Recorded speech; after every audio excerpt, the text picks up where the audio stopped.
Senator Murkowski. Thank you, Madam Chairman. Director, welcome to the committee. Thank you for your leadership. Talk about fentanyl just for a moment.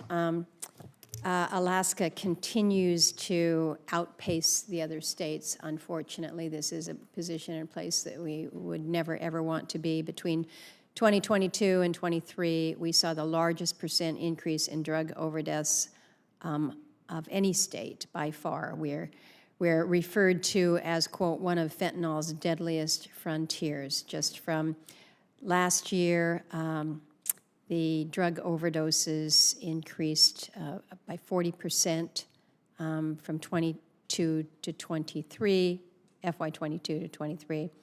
And of these overdoses, 3/4 were from fentanyl.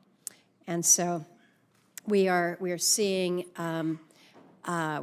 our cities under attack, but even more troubling is the very, very remote, small, oftentimes Alaska Native villages of 800 people, where the cartels, those who are moving these drugs, know that they can get 10 times more for this poison than anywhere else. And so they're targeting our smallest of small communities. So we're seeing this awful increase, and yet if we look at what is happening in other areas, many states have seen reductions in overdose death rates during this same period. What are you doing there that is allowing for greater levels of success? What are the obstacles to doing the same in places like Alaska? It was somewhat gratifying to see a recent announcement that the U.S. Attorney's Office there in Alaska had announced new charges against this ring, where there had been 53 defendants named. Now there are additional charges. This is good. This is positive.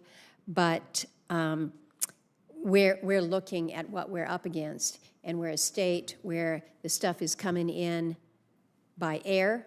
It's coming in a little bit by vessel, but that and the mails. So we know where the points of entry are, and we're still not able to do the interdiction that is making a difference to turn this around. You got any words that you can share with people who are really very, very anxious about what we're seeing with fentanyl?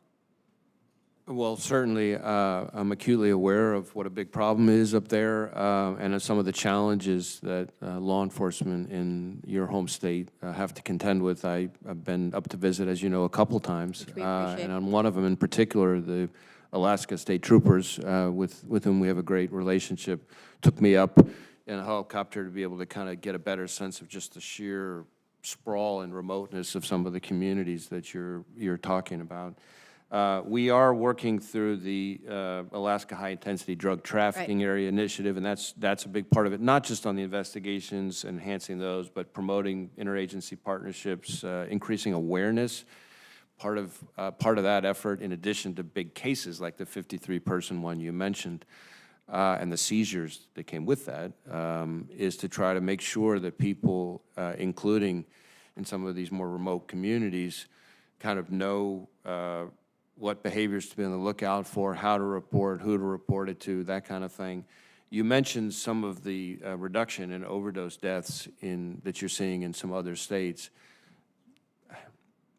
The one thing I would say about that is that overdose deaths as a metric for progress, I think is in some ways frustratingly misleading, because first response is getting so much better in some states, so that what you're having is the same. You might have the same or maybe even more overdoses, but because there's wider availability, faster availability of Narcan, the people who were overdosing who before would have died aren't dying, and so it has the pernicious effect of making people feel like they're making more of a dent in the problem than they are. Don't get me wrong, it's great that the people aren't dying, and it's great that there's emergency care to keep them alive, but overdose deaths in some other state may not be as successful as it might appear to you by comparison. And I absolutely get your point, and what we need to be doing is basically